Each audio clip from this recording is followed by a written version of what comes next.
What is going on, everyone? Welcome to another video from Featured Tech. In this video, I'm going to be discussing the top 3 needed improvements for the AirPods Max. Let's get started.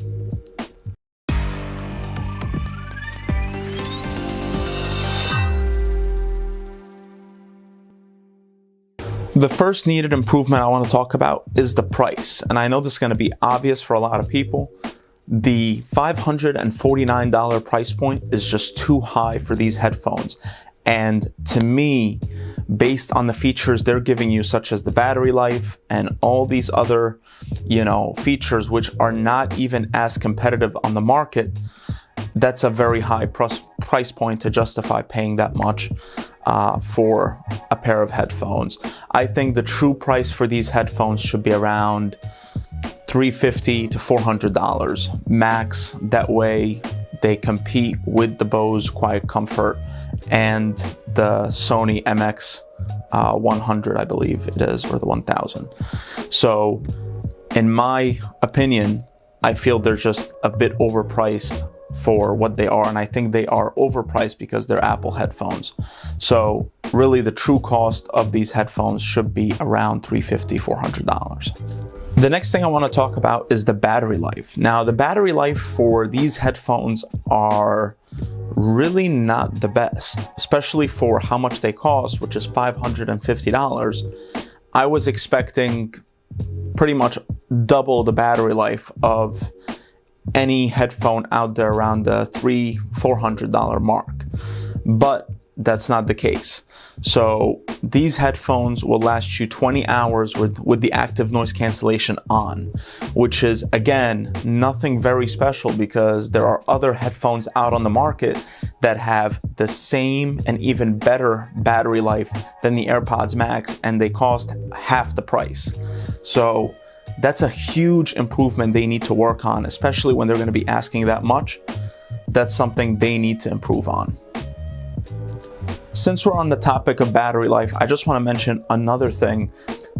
The fact that it doesn't power off is really disappointing.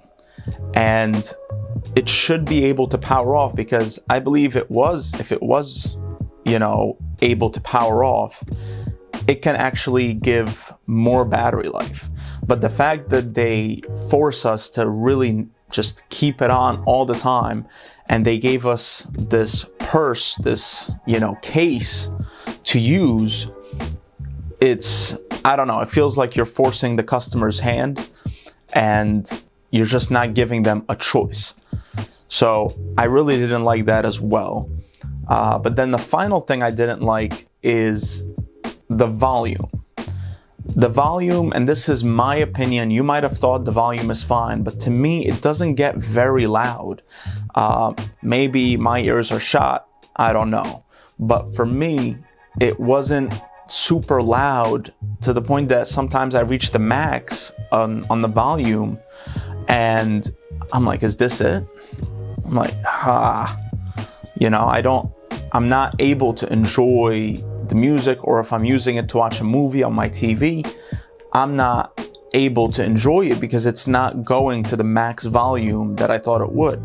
So the third and final thing is, and this is an opinion-based thing based on what I, based on what I feel, based on me using it, is that it doesn't get loud enough. So, some of you out there might disagree. Some of you might think it's perfectly fine. It does get loud enough.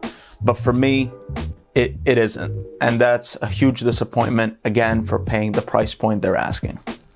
So this was my video on the top 3, or you can say 4 things that I thought needed improvement on the AirPods Max. I hope you enjoyed the video. If you did, make sure to like and subscribe. If you have any comments, or you have a different set of opinions on the headphones, please leave them in the comment section below. I would love to know what you think, and I'll do my best to answer them. Hope you enjoyed the video. Have a great day.